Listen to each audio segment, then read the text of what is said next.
Andaj barzakh është diçka që është në mes. Prandaj njeriu posa të varroset, fillon një jetë të re në varrin e tij.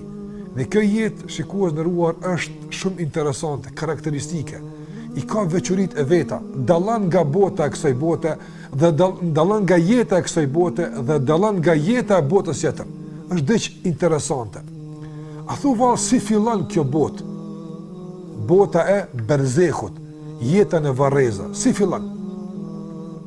Fillimisht ajo që na është transmetuar nga pejgamberi sallallahu alaihi wasallam është se njeriu posa të varroset. Ai i dëgjon krismat e këpucëve të atyre që kanë ardhur ta përcjellin deri në varr.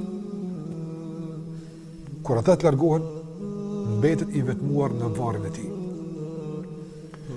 Trupi nuk ka jetë, por tashmë është jetë shpirtrash. Nga se trupi është i vdekur, është vërtet, por shpirti i tij nuk vdes. Dhe trupi është i varrosur në varr, ndërsa shpirti qëndron mbi trupin brenda varrit. Kështu na është transmetuar nga Muhamedi sallallahu alaihi wasallam. Dhe çfarë ndodh?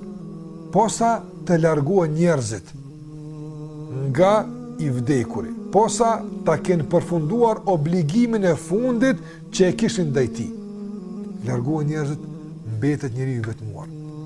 Në këtë rast, shikues nderuar, Muhamedi sallallahu alaihi wasallam ka përmendur se njeriu këtij të vdekurit i ngjajnë disa ngjarje shumë interesante.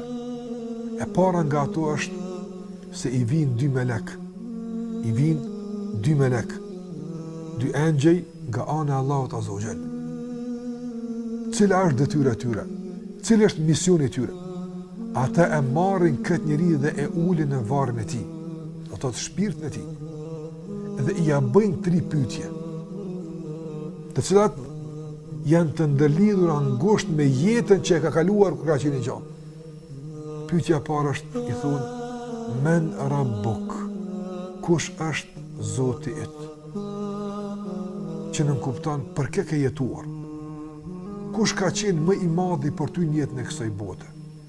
Kënaqësinë e kujt e ke ndjekur? Dhe nga hidhrimi i kujt ke ikur? Kë e ke shpresuar në këtë jetë? Për kë ke punuar? Për kë ke jetuar? Kush është Zoti yt? Dhe këtu njerëz do dallojnë në përgjigje, sikur që ka dalluar edhe jeta e tyre në raport me këtë pyetje. Disa kanë jetuar për epsh, disa për kënaqësitë kësaj bote. Disa njerëz kanë jetuar për veten e tyre, disa kanë jetuar për të tjerët, për të kënaqur të tjerët. Disa kanë jetuar pa qëllim, jetë pa kur farë qëllime dhe synime. Ndërsa disa kanë jetuar për Allahun. Në mëngjes kur janë ngritur, Zoti i tyre ka qenë Allahu. Dhe ka filluar me kënaqësinë e Allahut.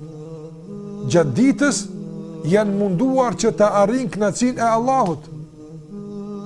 Kur janë ngrysur, janë munduar që edhe nata t'i kaplan me kënaqësinë e Allahut. Kur kanë rrotë të flajnë, kanë rrotë me kënaqësinë e Allahut. Kanë jetuar për Allahun. Edhe me të tjerët janë lidhur në emër të Allahut. I kanë dashur në emër të Allahut. Dhe nëse kanë urrëtur diç, këtë e kanë bërë për hir të Allahut, për shkak se Allahu e ka urrëtur atë vepër. Andaj, këta njerëz dallojnë rrësisht nga të tjerët. Dhe duke u nisur nga ky dallim, do të dallojnë dhe përgjigjet e njerëzve në varr. Kush është Zoti yt? Zoti yt kush është? Men rabbuk. Pyetja e dytë që i bëhet njeriu në këtë varr është: ma dinuk? Feja jote. Çka nuk kupton me fejen? Për dëshmëria jote, me çka ka qenë mbushur? Kush e ka rregulluar agjendën e përditshmërisë tënde? Kush? Dikush në agjendën e tij e ka që të fillon ditën me kafe. Dikush e ka që të fillon ditën në ora 10. Dikush në ora 7, për shkak se shkon punë. Dikush e fillon në ora, për shembull tash, në ora 5 për ta falë namazin e sabahut. Apo kush i ka përcaktuar prioritetet e jetës tënde? Kush i ka vendosur vijat në jetën tënde? Çfarë është e lejuar e çfarë është ndaluar? Ligji që në bazë të tij ke jetuar, cili ka qenë? dinuk, feja jote, kush ka qenë?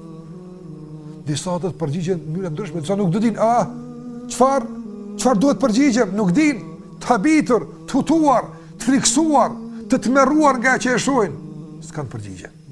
Nuk kanë përgjigje. Disa tjerë do të thonë, sikur si ja kanë qelluar në pyetjen e parë duke u përgjigjur, men rabbuk, kush është Zoti? Thon Allahu, nëse kanë jetuar për Allahun dhe kanë jetuar me Allahun. Dhe të kjo pyetja e dytë, ma dinuk, feja jote. Feja jote. Në çka ke besuar ti? Kush të ka mësuar besimin? Kush të ka mësuar jetën? Përgjigja e Islam. Islami. Dhe pyetja e tretë, men hadha ar-rajul alladhi bu'itha ilaykum? Çfarë din për këtë njeri që është dërguar te kjo? Kush është ky njeri? Ai është Muhamedi sallallahu alaihi wasallam.